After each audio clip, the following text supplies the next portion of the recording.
ক্লান্ত দিন শেষে আপনি চা হাতে টিভির সামনে বসেছেন, ঠিক সন্ধ্যা 7টার 21 সংবাদ দেখবেন বলে হঠাৎ করেই পর্দা ঝাপসা হয়ে যায়।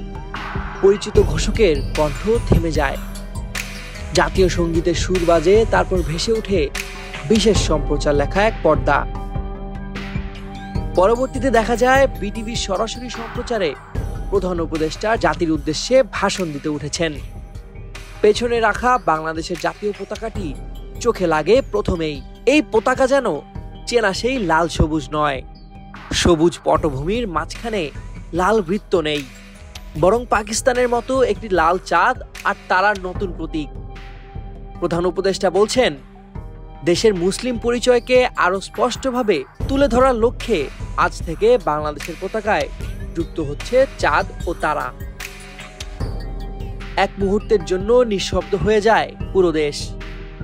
টিভির সামনে আপনিও হতবাক। পথে প্রান্তরে সামাজিক মাধ্যমে ছড়িয়ে পড়ে তীব্র প্রতিক্রিয়া। কেউ বলেন পতাকা বদল মানে মুক্তিযুদ্ধকে মুছে ফেলা, কেউ টেনে আনেন ধর্মনিরপেক্ষতার প্রশ্ন। কিন্তু গল্পের কোনোটাই সত্য নয়। এই পুরো ঘটনা যা আপনি টুইটার বা ফেসবুকে দেখেছেন বা হোয়াটসঅ্যাপে পেয়েছেন, বাস্তবে আদৌ কোনোটাই ঘটেনি।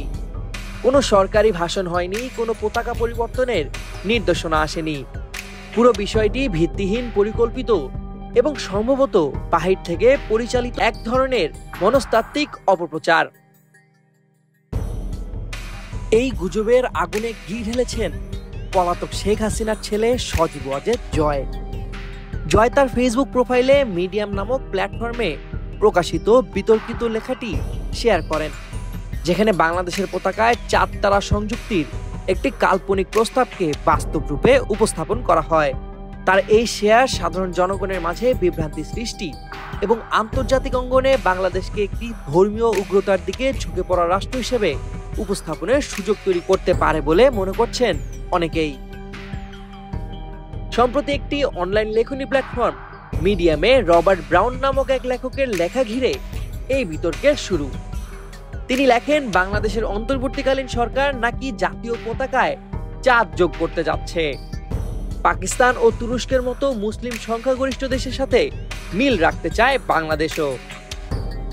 এই গুজব প্রথম ভাইরাল হয় পাকিস্তানের একাধিক ফেসবুক পেজ ও হোয়াটসঅ্যাপ গ্রুপে। তারা দাবি করে বাংলাদেশের পতাকায় ইসলামী প্রতীক যুক্ত হচ্ছে। তবে এই দাবির পেছনে কোনো সরকারি দলিল, কমিটির সুপারিশ কিংবা প্রেস নোট নেই। তারপরও পাকিস্তানি প্ল্যাটফর্মগুলো এমনভাবে খবর ছড়ায় যেন এটি নিশ্চিত বাস্তবতা। তারা ছবির ভুয়া এডিট দিয়ে বাংলাদেশকে এক ধরনের ইসলামী রিপাবলিক অফ বেঙ্গল হিসেবে তুলে ধরতে চায়।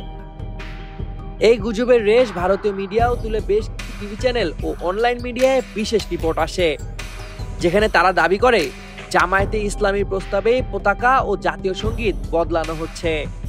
তারা একে তুলে ধরে হিন্দু বিদ্বেষের প্রাতিষ্ঠানিক স্বীকৃতি হিসেবে।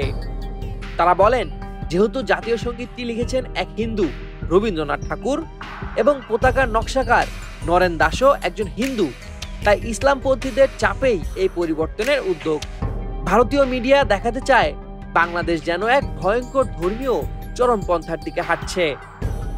তবে বাস্তবতা হচ্ছে, এখন পর্যন্ত বাংলাদেশের সরকারের কোনো অঙ্গ, কমিশন বা দায়িত্বশীল সংস্থা জাতীয় পতাকা পরিবর্তনের কোনো আলোচনা, প্রস্তাব বা সিদ্ধান্ত গ্রহণ করেনি। জাতীয় সঙ্গীত পরিবর্তনের একটি প্রস্তাব ব্যক্তিগতভাবে অনেকে তুললেও তা কখনোই সরকার বা জাতীয় পর্যায়ে স্বীকৃতি পায়নি।